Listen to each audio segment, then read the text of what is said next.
రాష్ట్ర అభ్యున్నతి కోసమే తాను సీఎం రేవంత్ రెడ్డికి మద్దతు పలుకుతూ కాంగ్రెస్ లో చేరినట్లు బాన్సువాడ ఎమ్మెల్యే మాజీ స్పీకర్ పోచారం శ్రీనివాసరెడ్డి వెల్లడించారు. కాంగ్రెస్ లో మొదలైన తన రాజకీయ ప్రస్థానం అందులోనే ముగింపునకు వచ్చిందన్నారు. ఆయన సోమవారం రాత్రి రేవంత్ రెడ్డితో ఏఐసీసీ అధ్యక్షుడు మల్లికార్జున ఖర్గే, పార్టీ అగ్రనేత రాహుల్ గాంధీని కలిసిన అనంతరం ఏఐసీసీ కార్యాలయంలో విలేకరులతో మాట్లాడారు. మంచి ఫలితాలు వారి ఆధ్వర్యంలో నాయకత్వం వస్తాయని చెప్పి నమ్మకం ఉంది. కాబట్టి వారి నాయకత్వం బలపరుస్తూ మేమందరం కూడా వారు సమర్థవంతమైనటువంటి ముఖ్యమంత్రిగా పేరు తీసుకుంటా ఉన్నారు, మంచి పని చేస్తూ ఉన్నారు. వారిని మేము మనస్ఫూర్తిగా మరొకసారి నేను వయసులో పెద్దవాడిని కాబట్టి అభినందిస్తున్నాను వారిని కూడా. కాబట్టి ఈ సందర్భంలో మరొకసారి కాంగ్రెస్ పార్టీ నేను కొత్త కాదు, నేను రాజకీయ జీవితమే కాంగ్రెస్ పార్టీతో స్టార్ట్ అయింది. 1977లో నేను కాంగ్రెస్ పార్టీతోనే కండువ కప్పుకొని రాజకీయాలకు వచ్చాను. 84 వరకు కాంగ్రెస్లో ఉన్నాను. ఎన్టీ రామారావు గారు పార్టీ స్థాపించిన తర్వాత వారి పిలుపు మేరకు తెలుగుదేశం పార్టీ వెళ్ళారు. 27 సంవత్సరాలు తెలుగుదేశం పార్టీలో ఉన్నాను. 11 సంవత్సరాలు కేసీఆర్ గారి నాయకత్వంలో టీఆర్ఎస్ పార్టీ పనిచేశారు. నిన్నగాక మొన్న వారి నాయకత్వంలో తిరిగి ఏ రాజకీయ ప్రస్థానం ఎక్కడ మొదలైంది నాది, నా ముగింపు కూడా అక్కడికే వచ్చింది మళ్ళీ కాంగ్రెస్ పార్టీ. కాబట్టి ఈ సందర్భంలో మరొక వారిని అభినందిస్తూ మెసేజ్ తీసుకుంటాను.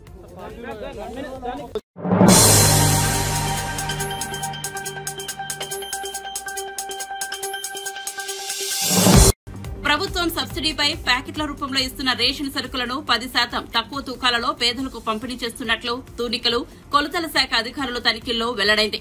ఈ నెల 15న బాధ్యతలు చేపట్టిన రాష్ట పౌర సరఫరాల శాఖ మంత్రి నాదెండ్ల మనోహర్ గుంటూరు జిల్లా తెనాలిలో ఆకస్మిక తనిఖీలు నిర్వహించిన సంగతి తెలిసిందే.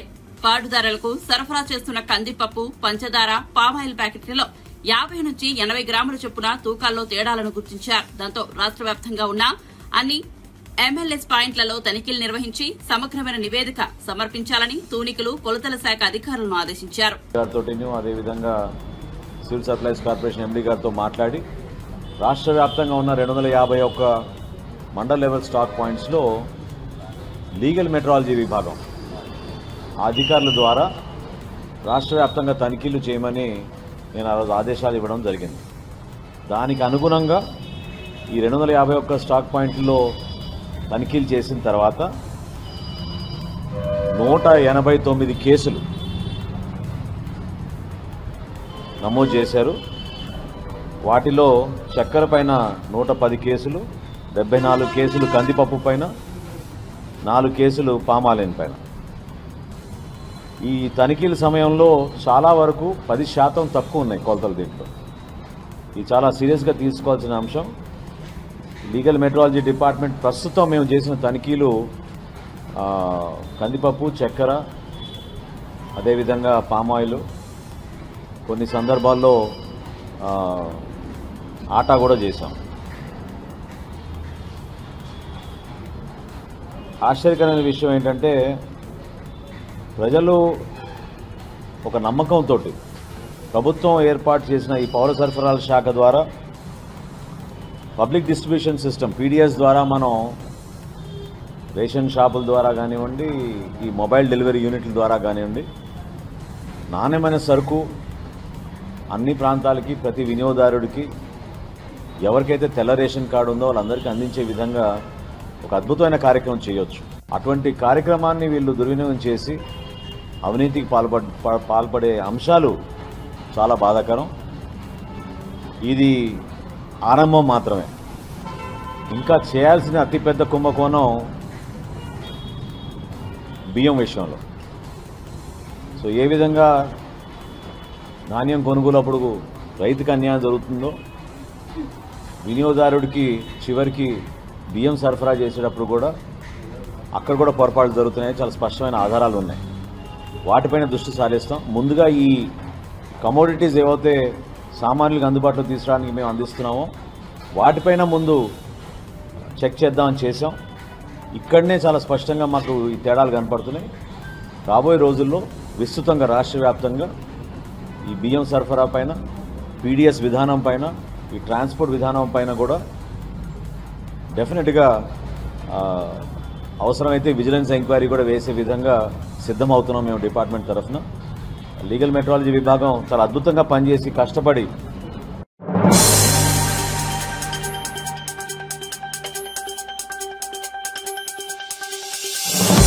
వైసీపీ అధినేత వైఎస్ జగన్ సొంత నియోజకవర్గం పులివెందులలో పర్యటిస్తున్నారు. దాదాపు 3 రోజుల నుండి పులివెందులలో పార్టీ కార్యకర్తలతో నాయకులతో భేటీ అవుతున్నారు.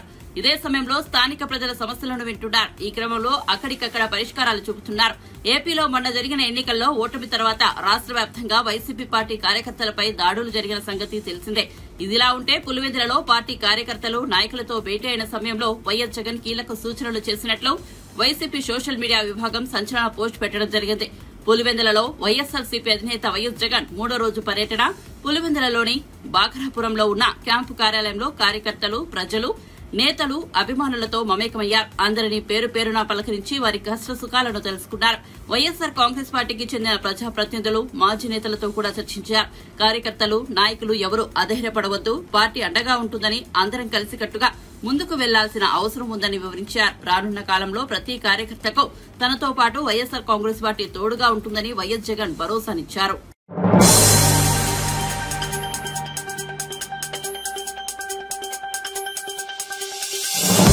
తెలంగాణలో ఓట్ షేర్ పెంచుకున్నామని, సుస్థిర పాలన అందిస్తున్నామని మంత్రి కోమిటిరెడ్డి వెంకటరెడ్డి తెలిపారు. 2018 నుంచి రీజనల్ రింగ్ రోడ్ పై చర్చ జరుగుతుంది, కానీ ముందుకు కదలడం లేదని ఆయన తెలిపారు. తమ ప్రభుత్వం వచ్చాక regional ring road election code వల్ల ఆలస్యమైందని, హైదరాబాద్ విజయవాడ రహదారిని 6 లైన్ల రహదారిగా మార్చాలని అన్నారు. ఈ మార్గంలో రోజుకి 60,000 వాహనాలు తిరుగుతున్నాయని తెలిపారు. 17 ప్రమాద జోన్లను గుర్తించామని కోమిటిరెడ్డి వెంకటరెడ్డి తెలిపారు. త్వరగా హైదరాబాద్ విజయవాడ రహదారిని 6 లైన్ల రహదారి పనులు చేపట్టాలని కోరామని చెప్పారు. రీజనల్ రింగ్ రోడ్ కోసం ప్రత్యేక సమావేశం పెడతామని చెప్పారని, 16 రోడ్లు పెండింగ్ లో ఉన్నాయని, నూతన జాతీయ రహదారుల కోసం మరో సమావేశం ఏర్పాటు చేస్తామని వెల్లడించారని ఆయన తెలిపారు. దాని తర్వాత దాన్ని కూడా కన్సిడర్ చేసి మాక్సిమం వర్క్స్ కొత్త నేషనల్ హైవే సిస్టానికి వారు మరొక మీటింగ్ పిలుస్తానని చెప్పడం జరిగింది. ఇంకొకటి హైదరాబాద్లో మీకు తెలుసు, ఉప్పల్కి వెళ్ళి గట్కేసర్ పోయే ఫ్లైఓవర్ 5-6 సంవత్సరాల క్రితం స్టార్ట్ అయ్యి ఇప్పటికీ 40% పనులు మాత్రమే పూర్తయింది. దాని మీద కూడా మంత్రి గారి దృష్టికి తీసుకొస్తే వారు అక్కడ ఉన్న అధికారులకు ఆదేశాలు ఇచ్చిండు. టెర్మినేట్ చేసి కొత్త టెండర్ పిలిచి వెంటనే పూర్తి చేయాలని చెప్పి మంత్రి గారు హామీ ఇవ్వడం కాదు, ఆదేశాలు ఇచ్చినందుకు మా రాష్ట్ర ప్రభుత్వం తరఫున ముఖ్యంగా ఉప్పల్ నుంచి గట్కేసర్ వరంగల్ పోయే రోడ్, అది యాదగిరిగుట్టకు పోయే రోడ్డు, లక్షలాది మంది పోయే రోడ్, అది మంత్రి గారు ఇమ్మడే స్పందించి అధికారులు ఆదేశించినందుకు మా రాష్ట్ర ప్రభుత్వం తరఫున, మా ముఖ్యమంత్రి గారి తరఫున, నా తరఫున మంత్రి గారికి ధన్యవాదాలు తెలియజేస్తున్నాం. ఇంకా కూడా మిగిలిన విషయాలన్నీ కూడా త్వరలోనే పిలిపించుకొని రివ్యూ చేసుకొని పూర్తిగా తెలంగాణకు సహకరిస్తానని చెప్పి మంత్రి గారు చెప్పడం జరిగింది. ఇప్పుడు బండి సంజయ్ గారిని ఇప్పుడు పోతున్నాను, వారిని మర్యాదపూర్వకంగా కలవడం జరుగుతుంది. రేపు కిషన్ రెడ్డి గారిని అపాయింట్మెంట్ అడిగినాం. ఆ తర్వాత భూపేందర్ యాదవ్ గారిని కూడా కొన్ని ల్యాండ్ ఎక్విజిషన్ సంబంధించి, ఫారెస్ట్ ల్యాండ్కి సంబంధించి ఇష్యూస్ ఉన్న సంగతి వారిని కూడా అపాయింట్మెంట్ అడగడం జరిగింది. దాంతోపాటు తెలంగాణ మా కాంగ్రెస్ పార్టీ ఎంపీల ప్రమాణ స్వీకార కార్యక్రమాన్ని కూడా హాజరవుతూ ఏదేమున్నా సరే తెలంగాణలో అన్ని రోడ్లని నేషనల్ హైవే నుంచి, కేంద్రం నుంచి మాకు 8 మందిల సపోర్ట్తో పాటు ఇవాళ పార్లమెంట్లో కూడా కాంగ్రెస్ బలం పెరిగింది. మీ అందరికీ తెలుసు, ఇండియా కూటమి తప్పకుండా ఎప్పటికప్పుడు గడ్కరీ గారి సంగతి కూడా మీకు తెలుసు. పాజిటివ్గా ఆలోచించే మనిషి, రాజకీయాలకు అతీతంగా, పార్టీలకు అతీతంగా ఏ ప్రభుత్వం ఉన్నా, ఏ పార్టీ అయినా, ఏ మంత్రి వచ్చినా వెంటనే స్పందించి ఆయన శాంక్షన్లు ఇచ్చే మనిషి. ఆయన హైవే మ్యాన్ ఆఫ్ ఇండియాగా గుర్తింపు పొందిన వ్యక్తి. వారిని సహకారంతో తప్పకుండా తెలంగాణలో అన్ని జాతీయ రహదారులను, ఎక్కువగా జాతీయ రహదారులను మార్చడం, హైదరాబాద్ విజయవాడని త్వరగా పూర్తి చేయడం టార్గెట్. ఆ తర్వాత రీజనల్ రింగ్ రోడ్డు, సదరన్ పార్ట్కి ఇంకా నెంబర్ ఇవ్వలేదు, నార్థన్ పార్ట్కి నెంబర్ ఇచ్చిన కొన్ని చిన్న ఇష్యూస్ ఉన్నాయి, దాన్ని కూడా సపరేట్ మీటింగ్ పెడతానని చెప్పి వారు హామీ ఇవ్వడం జరిగింది. తెలంగాణ పీసీసీ మార్పు కూడా ఉంటుందంటున్నారు. దీనికి సంబంధించి అధికారం నేను వచ్చింది అఫీషియల్ మీటింగ్లో అభివృద్ధి పనుల కోసం. అలాగే వారు మూడోసారి మళ్ళా సర్ఫేస్ ట్రాన్స్పోర్ట్ మినిస్టర్ అయిన వారిని వెంకటేశ్వర స్వామి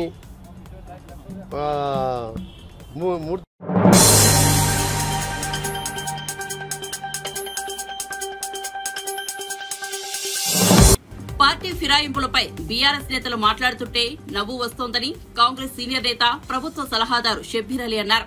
సోమవారం ఆయన గాంధీభవన్లో మీడియాతో మాట్లాడుతూ బట్టి విక్రమార్కకు ప్రతిపక్ష నేత హోదా లేకుండా చేసింది కేసీఆర్ కాదా అని ప్రశ్నించారు. శాసన మండలిలో కూడా తన ప్రతిపక్ష నేత హోదా తొలగించలేదా అని నిలదీశారు. తమ పార్టీ ఎమ్మెల్యే ఎమ్మెల్సీలను బీఆర్ఎస్ లో చేర్చుకోలేదా అని దుయ్యబట్టారు. బీఆర్ఎస్ పార్టీకి పార్లమెంట్ ఎన్నికల్లో 8 సీట్లలో డిపాజిట్ పోయిందని, ఇప్పుడు అనర్హత వేటు గురించి మాట్లాడుతున్నారని షబ్బీర్ అలీ ఎద్దేవా చేశారు. రాష్ట్ర ప్రభుత్వం డెఫినెట్ గా ఈ కోల్ మైన్స్ కు కాపాడాలా. ఇది నిజాం సర్కార్ తీసుకొచ్చినది. ఇది మన ఇండిపెండెంట్ కంటే ముందు నిజాం సర్కార్ ఆ పీరియడ్ లో సింగరేణి మన దగ్గర ఉన్నది, వేరే ఏ రాష్ట్రంలో లేదు. ఎందుకంటే ఇది నిజాం సర్కార్, అప్పుడు నిజాం ప్రభుత్వం మొదలుపెట్టింది సింగరేణి కాలేజ్. ఆయన హయాంలో ఎట్లా బిల్డింగ్స్ కట్టినారు, ఎలాంటి గెస్ట్ హౌస్లు ఉన్నాయి, వాళ్ళ వర్కర్స్కు ఫెసిలిటీ. కానీ 10 సంవత్సరాల్లో వాళ్ళకు ఇల్లు కట్టియలేదు, వాళ్ళ వెల్ఫేర్ చూడలేదు. అన్ని విధంగా మా మైన్కు కేంద్ర ప్రభుత్వంతో ప్రైవేటీకరణగా బిల్ మీద సంతకం పెట్టింది పార్లమెంట్లో కేసీఆర్. ఇవాళ ఏమో అన్ని అబద్ధాలు మాట్లాడుతందుకు వస్తున్నారు. ప్రజలు గమనించి అందు గురించే మీకు 8 చోట డిపాజిట్లు పోయింది, ఒక్క సీట్ గెలవలేకపోయినారు. ఓటింగ్ పర్సెంటేజ్ కూడా 16%కి వచ్చింది, అంత తగ్గిపోయింది. కాబట్టి ఇవాళ బీఆర్ఎస్ నాయకులు ఎవ్వరు కూడా మాట్లాడేవాళ్ళు ఖబర్దార్.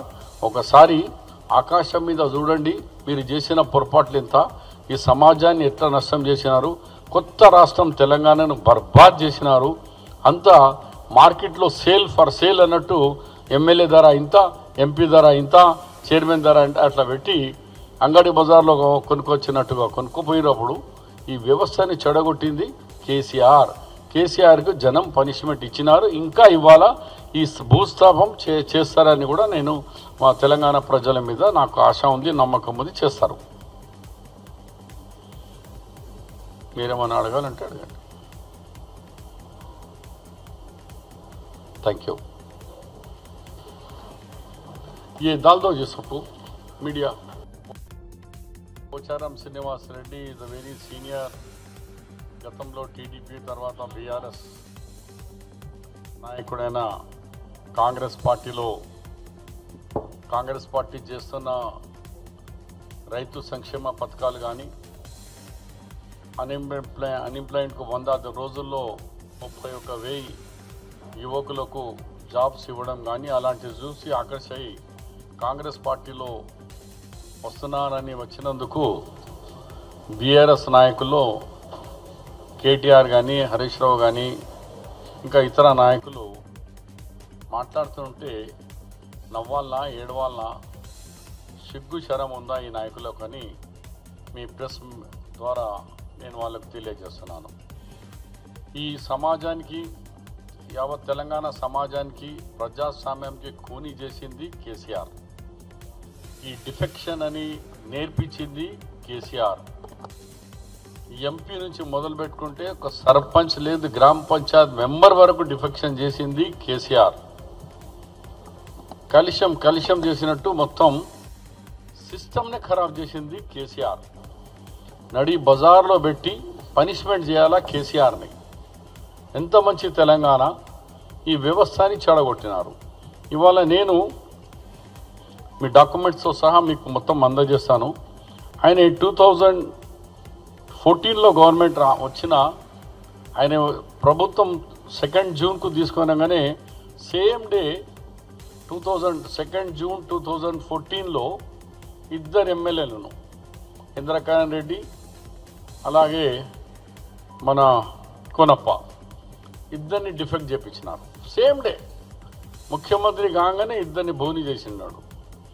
దాని తర్వాత మొత్తం 14 and 18 పీరియడ్లో 5 yearsలో ఎంపీస్ 4, ఎమ్మెల్యేస్ 25, ఎమ్మెల్సీస్ 18, టోటల్ 47 వ్యక్తులకు ఆయన డిఫెక్ట్ చేయించారు. దీంట్లో ఫస్ట్ టర్మ్, సెకండ్ టర్మ్లో మళ్ళా 14, Congress 12 MLAs and 2 from TDP నుంచి. అలాగే జిల్లా పరిషత్ చైర్మన్స్, జెడ్పీటీసీ మెంబర్,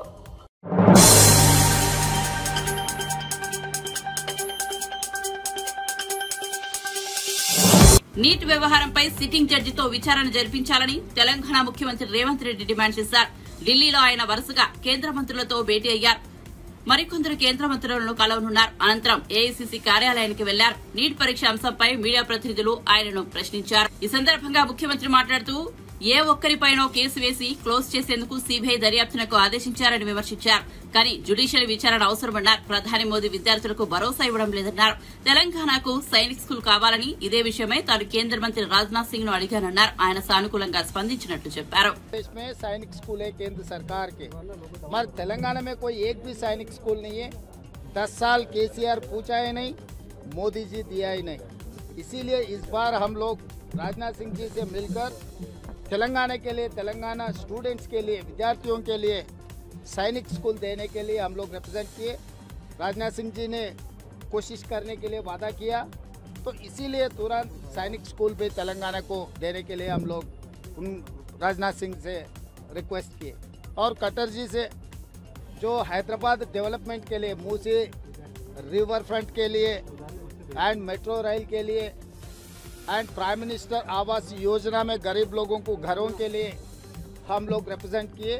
हमारा जितने भी पेंडिंग इश्यूज है 2 मंत्रियों से, दोनों से मिलकर तेलंगाना सरकार को, तेलंगाना जनता को जो मिलने का है वो पूरा रिप्रेजेंटेशन दे चुके हैं। आगे बजट में तेलंगाना के लिए जो फंड्स लगाना है तेलंगाना डेवलपमेंट के लिए, मैं ये याद दिलवाया। नरेंद्र मोदी जी ने बार बार 5 ट्रिलियन इकोनॉमी के बारे में बात कर रहा है। जब हिंदुस्तान के बजट, हिंदुस्तान के इकोनॉमी 5 ट्रिलियन पहुंचना है तो हिंदुस्तान में 5 मेट्रोपॉलिटन सिटीज़ हैं, दिल्ली, मुंबई, बेंगलोर, कलकत्ता, हैदराबाद। तो 5 जो मेट्रोपॉलिटन सिटी है उसमें से हैदराबाद एक है। इसीलिए मूसिर रिवर रिजुनेट करने के लिए फंड्स और मेट्रो, हैदराबाद में 1.5 करोड़ जनता है तो मेट्रो रेल के बहुत ज़रूरत है। इसीलिए केंद्र सरकार से हम लोग ये पूरे डेवलपमेंट के लिए हम रिप्रेजेंटेशन किया। हमारे 8 एमपीओं को साथ लेकर गए, 2 राज्यसभा एमपीओं को हम साथ में लेकर गए। आगे हम लोग केंद्र सरकार से जो तेलंगाना को मिलना है उसके बारे में दरखास्त की, आगे कार्रवाई करने के लिए केंद्र सरकार ने कहा।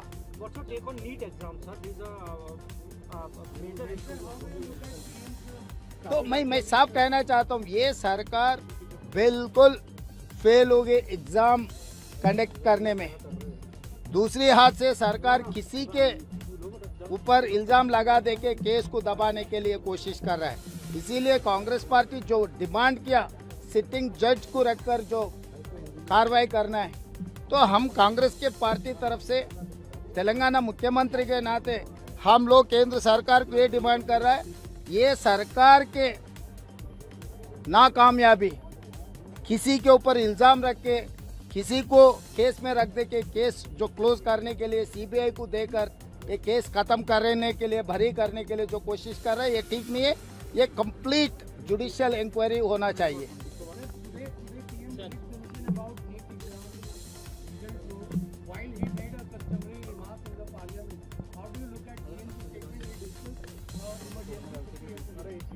तो प्राइम मिनिस्टर जी क्या कहा मैं सुना ही नहीं।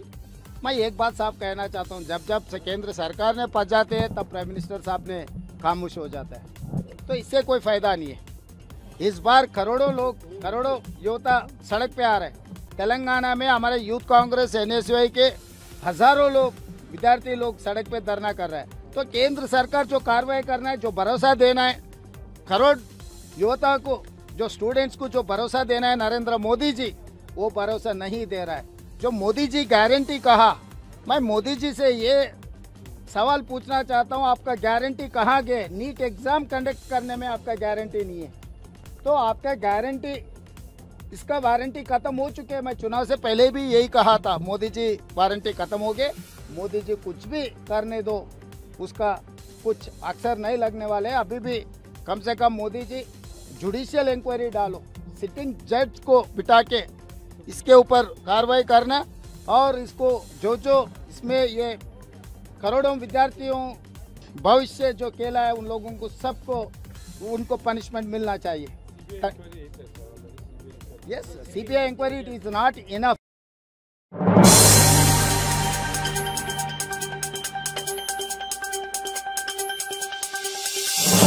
कांग्रेस पार्टी పార్టీలో జగిత్యాల ఎమ్మెల్యే సంజయ్ కుమార్ చేరిక పట్ల తాను తీవ్ర మనస్తాపానికి గురయ్యానని, ఈ విషయాన్ని పార్టీ అధిష్టానం దృష్టికి తీసుకెళ్తారని కాంగ్రెస్ సీనియర్ నేత ఎమ్మెల్సీ జీవన్ రెడ్డి అన్నారు.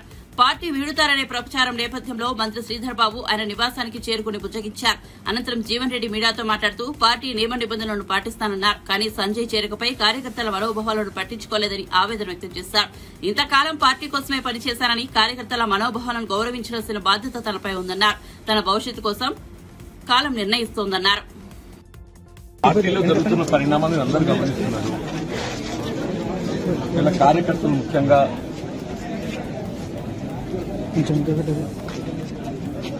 అంటే వాళ్ళు ఏ విధంగా మనస్తాపానికి గురైన వాళ్ళు ఏ విధంగా బాధ వ్యక్తం చేస్తున్నారు. కార్యకర్తలు ఏదైతుందో ఈ రెండు ఎన్నికల్లో కూడా ఆశించిన పొందలేని పరిస్థితులు కొంత వాళ్ళంతా బాధతో ఉన్నట్టు పరిస్థితులు. ఇవాళ మరి ఇక్కడ ఇంతకాలం ఏదైతుందో ఏ వ్యక్తినైతే పోరాటం చేసినామో మరి ఆ శాసనసభ్యుని ఏదైతుందో ఏకపక్షంగా పార్టీలో చేర్చుకోవడం పట్ల కార్యకర్తలందరూ కూడా వారి యొక్క బాధ. వాస్తవంగా పార్టీ బలోపేతం అనేది ప్రధానమని చెప్పండి. అటువంటి పార్టీ బలోపేతం కొరకు అగ్రనిచలు కృషి చేసి 4 దశాబ్దాలుగా ఈ ప్రాంతం పార్టీ పటిష్టానికి పనిచేస్తుంది. ప్రజలకు అందుబాటులో ఉండి సమస్యల పరిష్కారానికి తోడ్పడుతున్న పరిస్థితుల్లో ఇవాళ సరే శాసనసభ్యుల సంఖ్యాబలం అనే భావనే కావచ్చు, ఆలోచన ఏదైనా కానీ ఏదైతుందో ఏకపక్షంగా నిర్ణయం తీసుకోవడంతో కార్యకర్తలు తట్టుకోలేకపోతున్నారు. వారి యొక్క మరి ఆలోచన సూచనలు దానికి అనుగుణంగా భవిష్యత్తు కార్యక్రమాన్ని నిర్ణయం తీసుకొని దొరుకుతుంది. మరి భవిష్యత్తు కాలం నిర్ణయిస్తుంది. భవిష్యత్తు నిర్ణయం ఏదైతుందో కాలం నిర్ణయిస్తుంది. దానికి అనుగుణంగా ముందుకు ఇప్పుడు శ్రీధర్ బాబుతో మీరు మాట్లాడారు కదా, మీరు అంటే ఆయన సమ్మతించారా? విద్వత్ సంతృప్తి అనేది కాదు, జరిగిన పరిణామాలపై ఏదైతుందో చర్చించడం జరిగింది. జరిగిన పరిణామాలపై చర్చించడం జరిగింది. కానీ శాసనసభ్యులు అనేది సంఖ్యాపరంగా మరి ప్రభుత్వానికి అండగా ఉండాలనే భావనతోని మరి ఇతర పార్టీలకు చెందినటువంటి యొక్క శాసనసభ్యులు పార్టీలు చేసుకోవాలని చెప్పని తలంచవచ్చు. కానీ ఆ చేరిక అనేది ఆ ప్రాంత కార్యకర్తల యొక్క మనోభావాలను కూడా గౌరవించాల్సినటువంటి బాధ్యత పార్టీపై ఉంటుందని చెప్పని నేను భావిస్తాను. చెప్పండి, దశాబ్ద కాలం తెలంగాణ రాష్ట్రం ఏర్పడినప్పటి నుండి కూడా మరి ఈ ప్రాంతంలో కాంగ్రెస్ పార్టీ బలోపేతం కొరకు కృషి చేసినటువంటి కార్యకర్తల మనోభావాలకు భిన్నంగా కేవలం శాసనసభలో సంఖ్యాబలం అనే యొక్క భావంతో చేసుకోవడంతో వీళ్ళ కార్యకర్తలు అభిమానులు మరి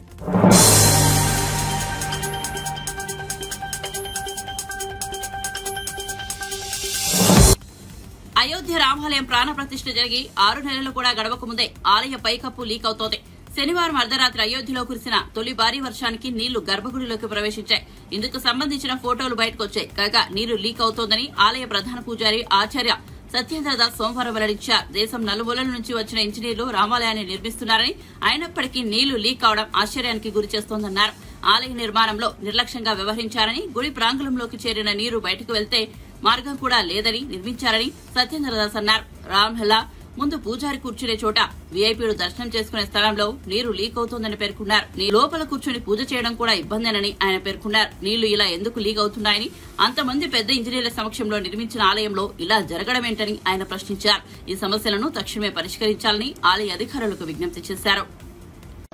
देखिए, ये बहुत आश्चर्य की बात है कि ऐसे इंजीनियर हमारे देश, पूरे देश के आकर के यहाँ बैठे हैं, राम मंदिर बना रहे हैं और 22 जनवरी को प्राण प्रतिष्ठा हो गई, लेकिन ये किसी को ज्ञान नहीं रहा कि पानी बरसेगा तो वह छत जो है वो चूएगा, ऐसा किसी को ज्ञान नहीं है।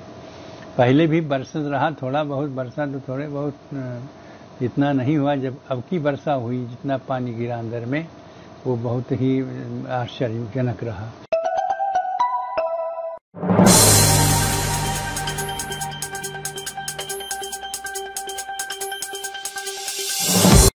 T20 T20 వరల్డ్ కప్ 2024లో టీమిండియా జైత్రయాత్ర కొనసాగుతోంది. వరుసగా 6వ విజయాన్ని అందుకుంది. సోమవారం జరిగిన ఉత్కంఠభరిత మ్యాచ్లో ఆస్ట్రేలియాను ఓడించి సగర్వంగా సెమీస్ లో అడుగుపెట్టింది. కెప్టెన్ రోహిత్ శర్మ 41 బంతుల్లో 92 పరుగులు బాదడం, బౌలర్లందరూ సమిష్టిగా రాణించడంతో ఈ మ్యాచ్ లో భారత్ ఘన విజయం సాధించింది. తొలుత బ్యాటింగ్ చేసి భారత్ నిర్దేశించిన 206 పరుగుల లక్ష్యాన్ని ఆసీస్ ఛేదించలేకపోయింది. నిర్ణీత 20 ఓవర్లలో 7 వికెట్లు కోల్పోయి 151 పరుగులు మాత్రమే చేయగలిగింది. దీంతో భారత్ 24 పరుగుల తేడాతో జైకేతనం ఎగరవేసింది. భారీ లక్ష్య సాధనలో ఆసీస్ ఓపెనర్ రావిడ్ హెడ్ అద్భుతంగా ఆడాడు. కేవలం 43 బంతుల్లోనే 76 పరుగులు బాదాడు. ఇక కెప్టెన్ మిచెల్ మార్ వేగంగా ఆడి 37 పరుగులు రాబట్టాడు. వీరిద్దరూ క్రీజ్ లో ఉన్నంతసేపు మ్యాచ్ ఆసీస్ వైపే ఉన్నట్టుగా అనిపించింది. అయితే భారత స్పిన్నర్ కుల్దీప్ యాదవ్ కీలక సమయంలో 2 ముఖ్యమైన వికెట్లు తీసి మ్యాచ్ స్వరూపాన్ని మార్చివేశాడు. ఆ తర్వాత హర్షదీప్ సింగ్ 3 వికెట్లు, బుమ్రా 1 వికెట్ పడగొట్టడంతో ఆస్ట్రేలియా కష్టాల్లో పడింది.